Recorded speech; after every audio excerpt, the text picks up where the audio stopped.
78ನೇ ಪ್ರಶ್ನೆಯನ್ನ ಗಮನಿಸಿ. secant square a into 1 plus sin a into 1 minus sin a is equal to k ಆದರೆ k ಬೆಲೆಯನ್ನ ಕಂಡುಹಿಡಿಯಿರಿ.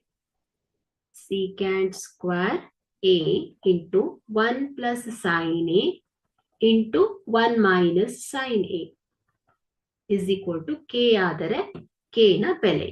So ಇಲ್ಲಿ secant square a reciprocal of cos ಏನಾಗುತ್ತೆ ಮಕ್ಕಳೇ, secant a ಆಗತ್ತೆ. ಸೊ ಹಾಗಾಗಿ secant square a ಏನು 1 by cos square a.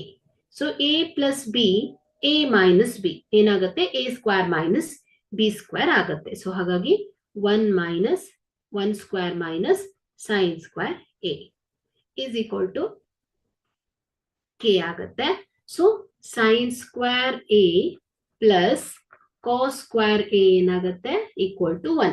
So 1 minus sin square a is equal to ಏನಾಗುತ್ತೆ ಮಕ್ಕಳೇ, cos square a ಆಗತ್ತೆ. ಸೊ ಹಾಗಾಗಿ ಇಲ್ಲಿ ಅಂಶದಲ್ಲಿ 1 minus sin square a ನ ಬದಲು cos square a ಅಂತ ಬರೆಯೋಣ. Divided by cos square a is equal to k.